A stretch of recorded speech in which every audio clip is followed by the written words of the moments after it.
Hello everyone, my self C A Vijendra Agrawal, a tax educator.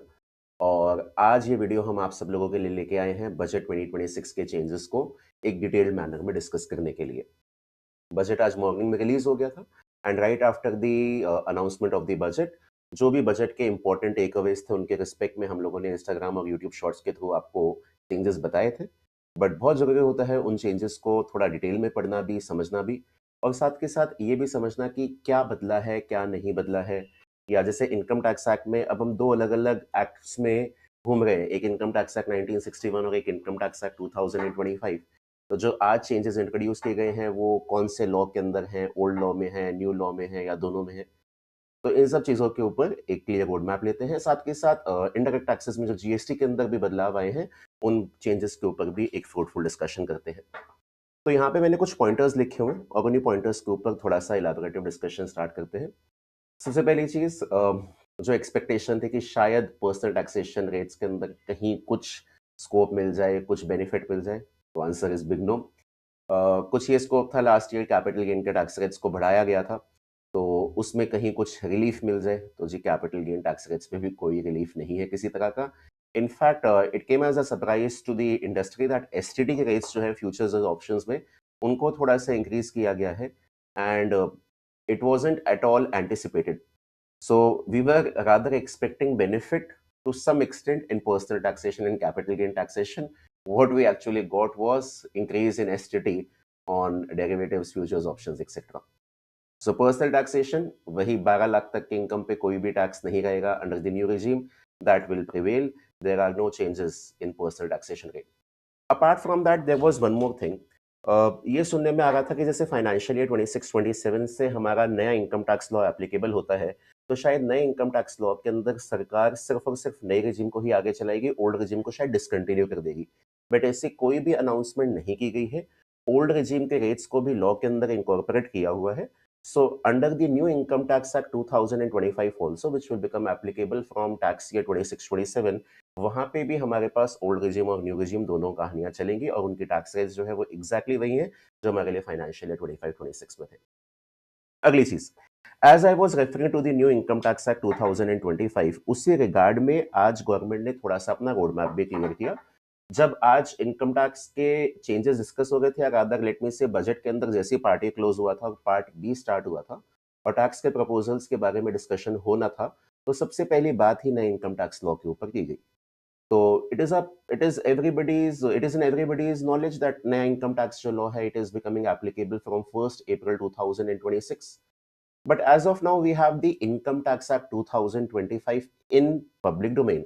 The corresponding income tax rules और the corresponding income tax forms, वो सारी चीजें अभी तक government ने रिलीज नहीं की थी, तो आज एक अनाउंसमेंट की गई कि नए इनकम टैक्स रूल्स और नए इनकम टैक्स फॉर्म्स को बहुत जल्दी रिलीज किया जाएगा। And these rules and these forms, in their language, they have been kept very simplified. Let us see, time will only tell वो कितने simplified है, कितने simplified नहीं है। एक और चीज उन्होंने बोली थी इस रिगार्ड में कि ये जो डॉक्यूमेंट्स हैं, these will be available very soon, ताकि लोगों को एडिक्वेट टाइम मिल पाए अपने आप को उनसे अपडेट करने के लिए। तो hopefully I think within next week और so we should have the new income tax rules and income tax forms with us. Another very important thing, ITR filing process में हमारे पास कुछ की चेंजेस किए गए हैं एंड ये जो चेंजेस हैं, these changes are under the old law as well as under the new law. Right now we are in financial year 25-26 and financial year 25-26 का जो भी टैक्सेशन होना है वो इनकम टैक्स एक्ट 1961 के अकॉर्डिंग होना है। और इस फाइनेंशियल ईयर की आईटीआर तो भी फाइनेंशियल ईयर खत्म होने के बाद जाएंगी, लेकिन जाएंगी ओल्ड लॉ के हिसाब से। तो इसीलिए जो गवर्नमेंट ने आज चेंजेस इंट्रोड्यूस किए हैं, वो चेंजेस आईटीआर फाइलिंग वाले जो हैं, those are incorporated under the old law as well as the new law. So whatever things I'm going to tell you now, these are applicable for filing ITR returns of financial year 25-26 as well. See, the due date for filing return of income is कि हमारे पास return filing की currently जो due date चलती है, वो due date रहती है एक तो हमारे 31 अक्टूबर। जिन लोगों को ट्रांसफर प्राइसिंग रिपोर्ट भरनी रहती है उनके लिए 30 नवंबर होती है। अपार्ट फ्रॉम दैट 31 अक्टूबर होती है for companies, and for tax audit cases मतलब जहाँ पे आपका बिजनेस का टर्नओवर 1 करोड़ से ज़्यादा है, प्रोफेशनल रिसीट 50 लाख से ज़्यादा है, and partner of a partnership firm, जहाँ पे पार्टनरशिप फर्म का टैक्स ऑडिट होना होता है। पार्टनर ऑफ अ फर्म, जो फर्म का आपका टैक्स ऑडिट होना है।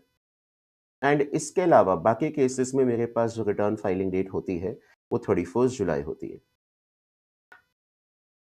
अब 31 जुलाई वाले टाइम पे सीए फर्म्स के अंदर काम थोड़ा-सा ज़्यादा इसलिए भी होता है बिकॉज़ जो लोग सैलरीड प्रोफेशनल्स होते हैं, जो बिज़नेस प्रोफेशन कैरी ऑन नहीं करते हैं, वो लोग भी आ जाते हैं अपने रिटर्न भरवाने के लिए। और इसके अलावा जो बिज़नेस के नॉन ऑडिट वाले केसेस होते हैं, उनके रिटर्न भरने की बात भी आ जाती है। तो गवर्नमेंट ने इस 31 जुलाई के रिस्पेक्ट में एक और नई ड्यू डेट इंट्रोड्यूस की। उन्होंने कहा जो लोग बिज़नेस प्रोफेशन कैरी ऑन करते ही नहीं हैं, वो 31 जुलाई पे ही जाएँगे। जो लोग बिज़नेस प्रोफेशन कैरी ऑन करते हैं लेकिन टैक्स ऑडिट उनके लिए रिक्वायर्ड नहीं है, उनके लिए रिटर्न फाइलिंग ड्यू डेट जो है वो 31 अगस्त हो जाएगी। सो बेसिकली अब सीए फर्म्स में हमारे पास 31 जुलाई भी एक ड्यू डेट रहेगी, जहाँ पे हमें नॉन बिज़नेस केसेस की आईटीआर भरनी रहेगी, मतलब सैलरीड लोगों की। इसके बाद हमारे पास 31 अगस्त भी ड्यू डेट रहेगी, जहाँ पे हमें बिज़नेस एंड प्रोफेशन वाले लोगों की आईटीआर भरनी रहेगी, जिनका टैक्स ऑडिट नहीं है। हाँ, इसमें एक और लोग कवर है, partner of a firm, partnership firm के एक पार्टनर जिस फर्म का टैक्स ऑडिट नहीं होना है, वो भी यहीं पे कवर कराए गए हैं। तो 31 जुलाई भी एक ड्यू डेट है, 31 अगस्त भी एक ड्यू डेट है, 31 अक्टूबर जो है वो ड्यू डेट हमारी इन केसेस के अंदर है ही है, और पैरेलली जो ये टैक्स ऑडिट वाले केसेस होते हैं, इनकी ऑडिट रिपोर्ट भी तो हमें सबमिट करनी रहती है 30 सितंबर तक, तो वो भी है। तो हर महीने कुछ ना कुछ हमारे पास करने के लिए रहेगा। इन अ वे ठीक है यार, कई बार जुलाई के अंदर सारा काम एक साथ आ जाता है, तो थोड़ा-सा आपका काम बेटर हो जाएगा और आपको उसे फेजेज़ में आप अपने काम को एग्ज़ीक्यूट कर सकते हैं। मूविंग अहेड, रिवाइज आईटीआर जो है ना, रिवाइज आईटीआर के लिए हमारी टाइम लिमिट को बढ़ाया गया है, बट टाइम लिमिट को यूनिवर्सली नहीं बढ़ाया गया है। इनफैक्ट हमें एक ऑप्शन दिया गया है that you are being given 3 additional months for revising your ITR on payment of certain nominal fees. So as of now हमारे पास इनकम टैक्स के लॉ में सेक्शन 139(5) जो आता है, इट सेज दैट आप अपनी आईटीआर को रिवाइज कर सकते हैं till 31 December of assessment year और completion of assessment whichever is earlier, 31st December of assessment year or completion of assessment, whichever is earlier. Now the government is saying that we'll give you 3 additional months for revising the ITR. Mind you, this change is only for revised ITR, it is not for belated ITR. So in case somebody hasn't submitted his return on time, so belated ITR submit करने के लिए time window आपके पास 31 दिसंबर तक की है, उसके आगे की नहीं है। रिवीजन के केस में आपके पास 3 महीने का एडिशनल टाइम विंडो है, that means Jan Feb and March तक का टाइम आपके पास एडिशनल है, और इसमें आपको लेट फीस देनी पड़ेगी एक, और ये लेट फीस जो है वो देनी पड़ेगी। एक नया सेक्शन आया है 234I, उसमें बोला गया है कि लेट फीस आपको 5000 रुपीज़ की देनी पड़ेगी, बट इन केस अगर आपकी टोटल इनकम जो है वो टोटल इनकम 5 लाख या इससे कम है, तो आपको लेट फीस 1000 रुपीज़ की देनी पड़ेगी। This is about your revised ITR. Next, updated ITR. अगर मानिए मैंने कोई इनकम पहले दिखाई नहीं है और अब मुझे डर लग रहा है कि यार ये इनकम तो डिपार्टमेंट के नोटिस में आ सकती है, सो अपडेटेड आईटीआर का जो लॉ है वो थोड़ा टाइम पहले ही लाया गया था। इनफैक्ट बजट 2025 के थ्रू तो उस लॉ को थोड़ा और रिलैक्स किया गया था इन टर्म्स कि पहले अपडेटेड आईटीआर भरने के लिए मेरे पास 2 साल तक का टाइम होता था from the end of the relevant assessment year, but अब उस 2 साल के टाइम को 4 साल कर दिया गया था। अब इसमें और आज क्या बदलाव है? सेक्शन 139(8) जो है वो कहता है जी आप आईटीआर अपडेट नहीं कर सकते अगर डिपार्टमेंट ने अपनी तरफ से कोई एक्शन इनिशिएट कर दिया है। मतलब इनकम टैक्स में सेक्शन 147 इनकम स्कीपिंग असेसमेंट और रीअसेसमेंट के लिए नोटिस के लिए हमारे पास जो सेक्शन 148 की कहानी आती है, अगर यहाँ पे एक डिपार्टमेंट की तरफ से एक्शन इनिशिएट हो गया है तो आपके पास आईटीआर अपडेशन की विंडो ओपन नहीं है। ये बात लिखी जाती है that you can not submit an ITR if the department has started the action on its own. Now government is saying कि अगर रीअसेसमेंट का केस भी है ना, we are giving you an opportunity कि आप आईटीआर को अपडेट कर दीजिए, we will allow you to submit ITR, हम आपको आईटीआर अपडेट करना अलाउ कर देंगे even in cases of reassessment, it's a very big thing. So reassessment के केस में आप आईटीआर को अपडेट कीजिएगा, जो आपका रीअसेसमेंट का नोटिस आ रखा होगा उस नोटिस के टाइम विंडो के अंदर अंदर आप अपनी आईटीआर अपडेट करना चाहें कर सकते हैं। लेकिन जो भी आपका एडिशनल टैक्स बनता है, हमारे पास एडिशनल टैक्स की रेट होती है ना, 25%, 50%, 60%, 70% of aggregate of tax and interest. तो जो भी आपकी इन रेट्स हैं, इन रेट्स को प्लस 10% कर दीजिएगा, आप इतना एडिशनल टैक्स गवर्नमेंट को देंगे। So now ITR can be updated even in cases of reassessment, provided you are paying 10% extra amount over and above the existing limit which is given. And this change is incorporated under the old law as well as the new law. Next, a very welcome change with respect to TCS. TCS के respect में एक बहुत welcome change है. See, multiplicity of rates always lead to confusion amongst the general public. And as professionals and at student level also, it becomes difficult to remember all the rates. Now, when the new income tax law was proposed, at that time also everybody said कि भाई सरकार ने एक बहुत golden opportunity जो है वो miss कर दी है। गवर्नमेंट चाहती तो एक यूनिफॉर्म टीसीएस रेट या एक टीडीएस रेट लगा सकती है मैक्सिमम पेमेंट्स पे। तो टीडीएस रेट्स में तो कोई यूनिफॉर्मिटी नहीं है, लेकिन टीसीएस रेट्स में यूनिफॉर्मिटी रहेगी। And this law will be applicable from financial year 26-27 onwards. That means only under the new income tax law. So यहाँ पे मोटा मोटा 2% के रेट को यूनिफॉर्म कर दिया गया है। मैं ये नहीं बोलूँगा हर जगह पे 2% है, कुछ एक चीज़ें हैं जहाँ पे अभी भी 2% से थोड़ा सा वेरिएशन है, बट लार्जली मैक्सिमम चीज़ों के लिए टीसीएस रेट जो है वो 2% कर दिया गया है। If I open the memorandum of today's budget, अगर मैं आज के बजट का मेमोरेंडम देखूँ, तो वहाँ पे एक टेबल बना के भी दे रखी है जहाँ पे बता रखा है जी टीसीएस में क्या-क्या बदलाव किया गया है। जैसे alcoholic liquor for human consumption पे हमारे पास 1% का टीसीएस होता था, उसे 2% कर दिया गया है। मिनरल्स या लिग्नाइट, आयरन और इन सब पे जो टीसीएस रेट 1 था, उसे 2 कर दिया। ये थोड़ा-सा ग्रेजुअल इंक्रीज़ है, बट तेंदुआ लीव्स पे 5 से 2% कर दिया। अपार्ट फ्रॉम दैट एक बहुत वेलकम चेंज है पैकेज टूर के ऊपर। पैकेज टूर पे टीसीएस रेट काफ़ी हाई होता था। पैकेज टूर पे हम कहते थे कि स्टार्टिंग के आपके अमाउंट पे, स्टार्टिंग के 10 लाख रुपीज़ के अमाउंट पे आपके रेट 5% है, 10 लाख से ऊपर के अमाउंट पे 20% के रेट है। पहले यही 10 लाख के रेट अमाउंट जो है वो पहले 7 लाख होता था। तो यार 5% 20% काफ़ी सिग्निफिकेंट हो जाता है, उसे भी 2% पे कर दिया। अगर आप एजुकेशन या मेडिकल पर्पसेस के लिए इंडिया के बाहर पैसा रेमिट करते थे under LRS, liberalise remittance scheme, उस पे टीसीएस रेट आपका 5% था, उसे भी 2 कर दिया। हमारा जो लीज लाइसेंसिंग होता है उस पे पहले ही 2 था, अभी भी 2 है। तो आप ये देखिए, rationalisation of TCS rate, sale of alcoholic liquor for human consumption इस पे 1 था, इसे 2 कर दिया गया है। सेल ऑफ टेंडू लीव्स इस पे 5 था, इसे 2 कर दिया गया है। इसके बाद आपका सेल ऑफ स्क्रैप इस पे 1 था, इसे 2 कर दिया गया है। सेल ऑफ मिनरल्स बिंग कोल और लिग्नाइट और आयरन ऑर इस पे 1 था, इससे भी 2 कर दिया गया है। ओवरसीज टूर पैकेज पे स्टार्टिंग के 10 लाख पे 5% था, 10 लाख से ऊपर के अमाउंट पे 20% था, इससे भी 2% कर दिया गया है। और लिबरलाइज रेमिटेंस स्कीम में आपका 5% फॉर मेडिकल और एजुकेशनल पर्पस था, इस 5 को 2 कर दिया गया है। 20 अभी भी 20 है, मतलब एजुकेशन और मेडिकल पर्पसेस के अलावा अगर आप इंडिया के बाहर पैसा रेमिट कर रहे हैं तो उस पे 20% अभी भी इंटैक्ट है। एक और चीज़, सर आप जब कह रहे हैं कि सब पे 2 नहीं है, किसी एक चीज़ पे शायद चेंज भी है, तो बेटा मोटर व्हीकल पे 1% था, वो अभी भी 1% ही है। और वो जो 10 लग्जरी गुड्स हैं जो नोटिफाई किए गए थे बजट 2025 के चेंजेस के बाद, उन पे भी टीसीएस रेट अभी 1% ही है। Let me see what else do we have to discuss. Yes, MAT. In case of companies उनको मिनिमम ऑल्टरनेट टैक्स देना पड़ता था, एंड गवर्नमेंट चाह रही थी कि भाई अब मैक्सिमम कंपनीज, जो कंपनीज के लिए न्यू रिजीम गवर्नमेंट 2019 के में लेके आई थी, उसमें लाए। तो गवर्नमेंट कह रही है जी, मैट का जो बेनिफिट है, वो मैट का बेनिफिट अब गोइंग फॉरवर्ड हम नहीं आपको अलाउ किया करेंगे। मैट एक तरह से, मैट क्रेडिट का बेनिफिट आपको अलाउ नहीं करेंगे। मैट एक तरह से आपका फाइनल लाइबिलिटी ही है। Under the old regime for the companies, MAT is the final tax. आपको गोइंग फॉरवर्ड कोई भी नया मैट क्रेडिट एडजस्ट करना अलाउ नहीं किया जाएगा। लेकिन हाँ, पास्ट के जो भी आपके अक्यूमुलेटेड मैट क्रेडिट्स हैं, उनका फ्यूचर में आपको एडजस्टमेंट मिलेगा। And the MAT rate has been reduced from 15% to 14%। तो under the old regime MAT credit आपको एडजस्ट शायद नहीं कर पाएंगे, but as far as I remember, वो न्यू regime में कह रहे थे हम मैट क्रेडिट आपको स्टिल अलाउ कर देंगे जो पास्ट के आपके रहे हुए हैं, बट उसमें भी एक लिमिटेशन है, शायद आपकी लाइबिलिटी के 25% तक वो एडजस्टमेंट हो सकता है। तो इसके रिस्पेक्ट में भी काफी इंटरेस्टिंग डेवलपमेंट्स है। Okay, this buyback, another very good topic. Buyback is always a transfer in the hands of the shareholder. Back in the year 2024 government को पता नहीं क्या लगा, उन्होंने कहा जी एक काम करते हैं, बायबैक के टाइम पे जो भी शेयर होल्डर को पैसा कंपनी से मिलता है, इसे शेयर होल्डर के हाथ में डीम्ड डिविडेंड मान लेते हैं। Let us treat it as a deemed dividend in the hands of the share holder.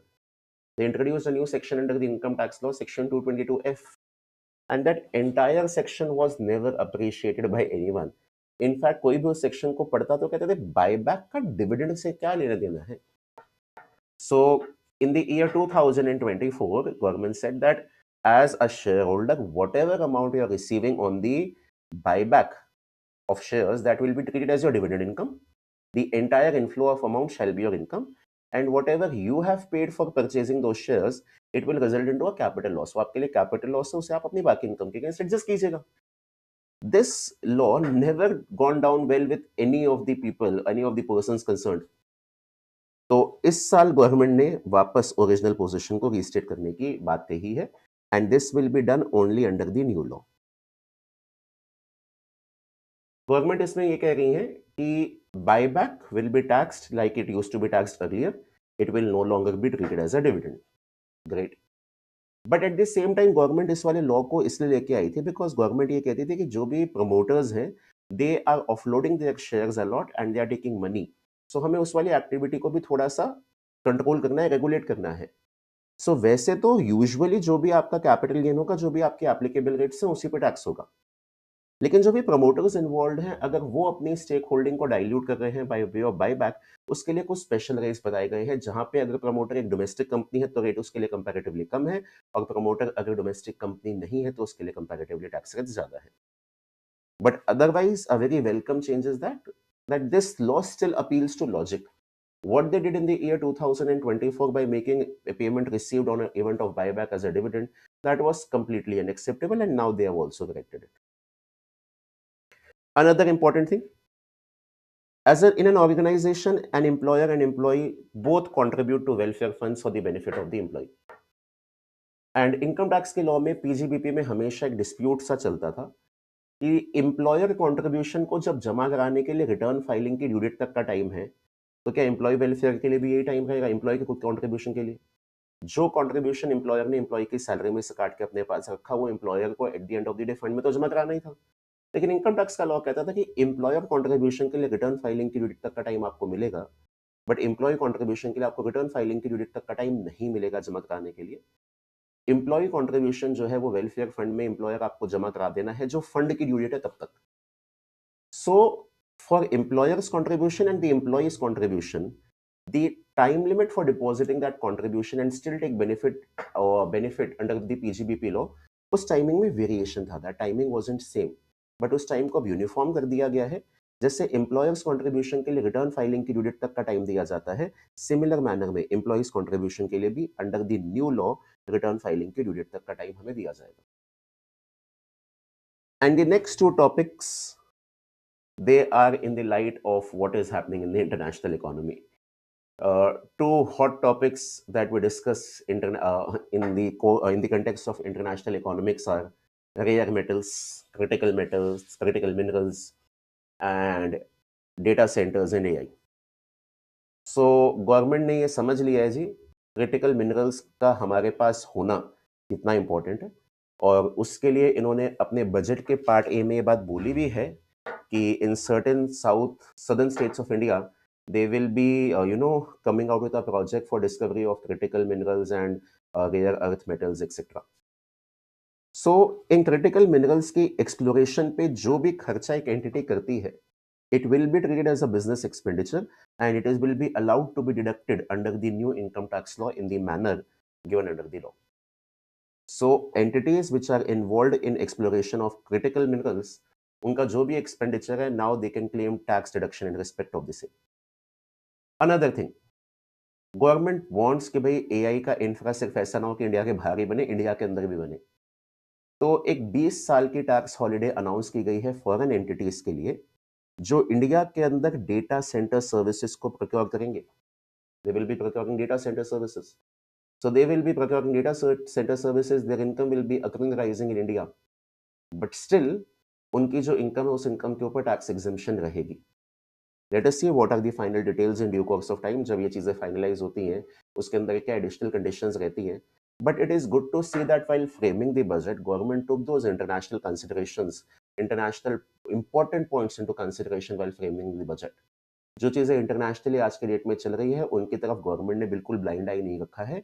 They have incorporated that things and it gives an assurance that yes, we will not be behind in these kind of things. It is very important for India to have a robust AI infra अगर India को future में बड़ी economies में count होना है. And उसके लिए वो बाहर की कंपनीज को कह रहे हैं जी आइए इंडिया के अंदर डेटा सेंटर सर्विसेज लीजिए, अपनी एस्टैब्लिशमेंट्स को सेटअप कराइए, we will help you out, will not take tax from you. That's a good point.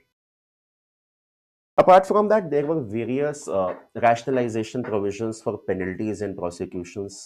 Pre deposit के रिस्पेक्ट में भी एक बात बोली गई थी कि प्री डिपॉजिट को लेके हमेशा कंफ्यूजन रहती थी कि जो प्री डिपॉजिट देना रहता है वो कंप्लीट डिमांड का देना रहता है या कोर टैक्स डिमांड का देना रहता है. तो बजट स्पीच के अंदर उन्होंने बात बोली है that they are reducing the pre deposit rate from 20% to 10% and that 10% will be of the core tax demand. So once again it improves the working capital position of the business कि अगर आप higher level पे जाके appeal डाल रहे हैं तो वहां पे आपका बहुत ज्यादा पैसा ब्लॉक नहीं हो रहा है as per deposit. Apart from that penalties prosecutions उनको लेके भी अलग अलग जगह पे बहुत चेंजेस किए गए हैं. Let us see what will be the final draft in the respect of the same because what we have today is the bill. Let us see how things progress and उनमें से बहुत सारे changes they are incorporated under the old income tax law as well as the new income tax law. Because financial year 25-26 तक के जो भी returns आएंगे उनकी आगे जो भी असेसमेंट होगी those will be governed by the old provisions of the income tax law. So the penalties and prosecutions rationalisation it is applicable at both the places. लगे आप कुछ जीएसटी के बारे में भी बात कर लेते हैं. जीएसटी के रिस्पेक्ट में बजट में बहुत ज्यादा तो कुछ नहीं था, बट जो लार्जली 3 हमारे पास अच्छे डिस्कशन के पॉइंट्स हैं वो आपको सामने स्क्रीन पे दिख रहे होंगे. Post supply discounts. Post supply discount के रिस्पेक्ट में कुछ ना कुछ डेवलपमेंट चली रही है पिछले कुछ टाइम से. बीच में आई थिंक एक सर्कुलर भी आया था पोस्ट सप्लाई डिस्काउंट को लेके. आज के बजट में जो पोस्ट सप्लाई डिस्काउंट के रिस्पेक्ट में गोइंग फॉरवर्ड गवर्नमेंट ट्रीटमेंट रखना चाहती है उसके लिए गवर्नमेंट ने एक बहुत बढ़िया बात कही है. हाँ, before I proceed further, these changes with respect to GST ये कोई हाथों हाथ लागू नहीं होंगे. इनके रिस्पेक्ट में जब भी सेंट्रल गवर्नमेंट सीजीएसटी एक्ट या आईजीएसटी एक्ट और स्टेट गवर्नमेंट एसजीएसटी एक्ट में नोटिफिकेशन इशू कर देगी उस टाइम से एप्लीकेबल होंगे. I think this is usually the pattern which is adopted for the changes introduced in GST law through the budget. For the income tax law हमें clarity दे दी जाती है exact किस date से वो चेंज लागू है, but for GST we need to wait कि किस टाइम से एप्लीकेबल हो गए. ये चेंजेस अभी हाथों हाथ एप्लीकेबल नहीं है. When we talk about post supply discount कि भाई एक सप्लायर ने रेसिपिएंट को कोई भी गुड्स और सर्विसेज सप्लाई की और सप्लाई के बाद सप्लायर कह रहा है अगर सप्लायर और रेसिपिएंट आपस में डिस्काउंट्स आ रहे हैं, there used to be a condition which used to say that whatever discount is being passed on after the supply is over उसके बारे में अंडरस्टैंडिंग पहले से होनी चाहिए. There should exist a pre agreement जिसके बेसिस पे आप ये डिस्काउंट जो है वो पास ऑन कर रहे हैं. नाउ द कंडीशन जिसके रिस्पेक्ट में हम कहते थे कि एक प्री एग्जिस्टिंग एग्रीमेंट होना चाहिए, that condition has been removed, that has been done away with.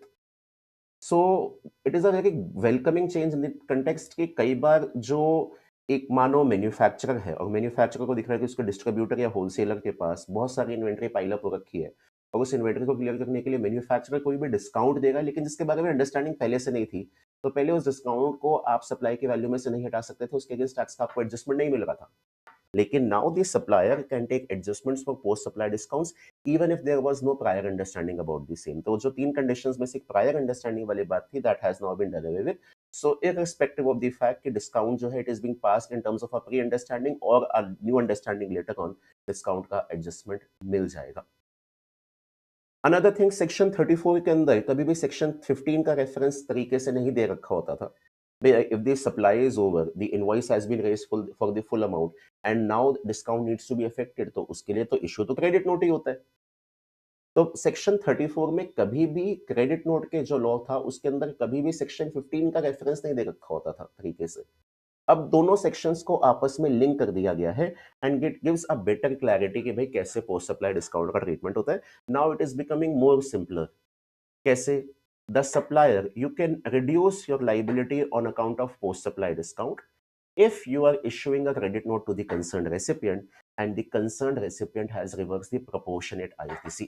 Concern recipient ने अगर प्रोपोर्शनेट आईटीसी रिवर्स कर दिया है अपने एंड पे और सप्लायर आपने सेक्शन 34 के हिसाब से क्रेडिट नोट इशू कर दिया है तो आप अपनी लाइबिलिटी को एडजस्ट कर सकते हैं. So good clarity on this point. Another thing, Under the GST law, we get provisional refund for unutilized ITC in case of zero rated supplies. जहाँ पे हम एक्सपोर्ट कर रहे हैं, एसईजी को सप्लाई कर रहे हैं, वहाँ पे हमारे पास ऑप्शन होता था कि जब हम रिफंड के लिए अप्लाई करेंगे तो हमें 90% तक का प्रोविजनल रिफंड मिल जाता था. But that law was applicable only for zero rated supplies. वो सिर्फ और सिर्फ जीरो रेटेड सप्लाईज के लिए ही एप्लीकेबल हुआ करता था. But now for inverted duty structure also the provisional refund is allowed. I hope you all know what is inverted duty structure. Inverted duty structure is जहाँ पे आपके सेल के ऊपर जो टैक्स रेट है वो कम है और आपकी परचेज के ऊपर जो टैक्स रेट है वो ज्यादा है.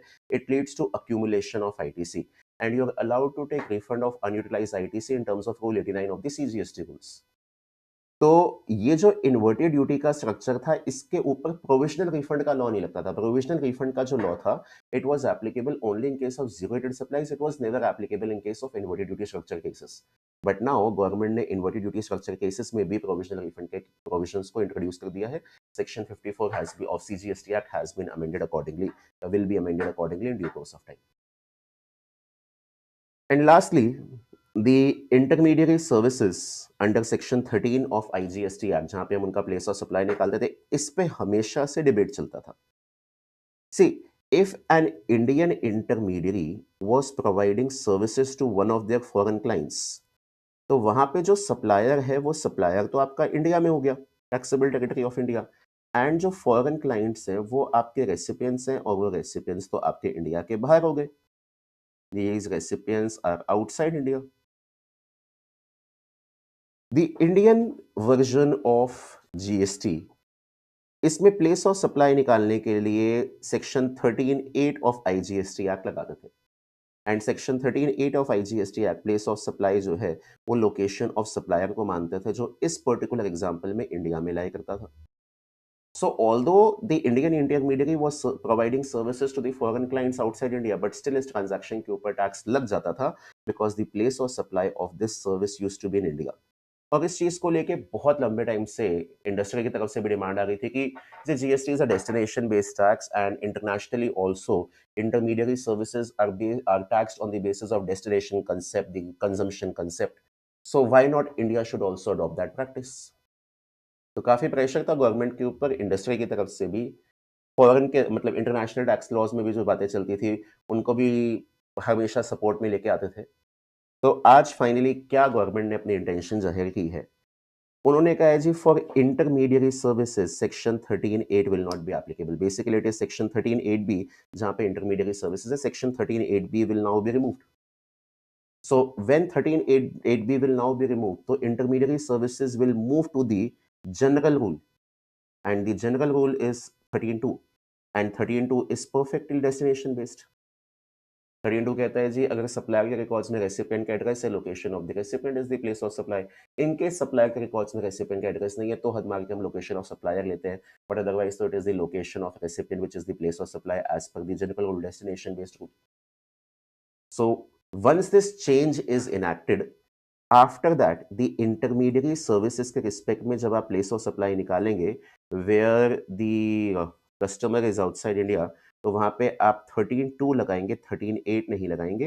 एंड 13(2) के हिसाब से आपका प्लेस ऑफ सप्लाई जो है वो आउटसाइड इंडिया लाई करेगा अगर transaction Indian intermediary to foreign client है. Now this gives two benefits. Benefit number one, the transaction, if the place of supply of it lies outside India, it is not taxable under the Indian law. India law में तो tax भी नहीं होगा. And secondly, because the place of supply lies outside India, there are chances that now these services can qualify as export of services, and export के respect में जो बाकी benefits है वो भी यहाँ पे pass on होंगे. So all in all, if I say GST के respect में जितने भी changes हैं, ये सारे के सारे changes beneficial हैं. For post-supply discounts, things written in section 15 and 34 make the law more clear for the tax provider, for the taxpayer, and जो भी उसमें ambiguity या confusion का scope था उसे remove करते हैं. Plus we are getting adjustment for the discounts, post-supply discounts which were not pre-known. Inverted duty structure के केस में भी आपकी working capital जल्दी रिलीज होने के चांसेस है because now you'll get provisional refund. Intermediary services के लिए भी जो ट्रांजैक्शन पहले टैक्स हो रही थी अब वो टैक्स भी नहीं होगी और साथ के साथ वो एक्सपोर्ट भी क्वालिफाई कर सकती है. So all in all in GST government के सारे चेंजेस बहुत वेलकमिंग है and they are making the lives a little more easy for all the tax payers. Apart from that GST में 1-2 और भी चेंजेस थे, जैसे आपका जो ₹1000 का मिनिमम रिफंड क्लेम वाली बात है, that is now being removed for export of goods. And जो नेशनल एपेलेट अथॉरिटी है with respect to advance ruling, उसके रिस्पेक्ट में भी बोला गया है। कुछ बात बोली गई है, तो all those changes are very procedural changes, I will not go into that. Major जो सब्सटेंस वाले चेंजेस थे, वो मेरे को ये लगे तो मैंने आपके साथ डिस्कस किए। सो आई होप ये वीडियो आप लोगों को यूज़फुल लगा हो।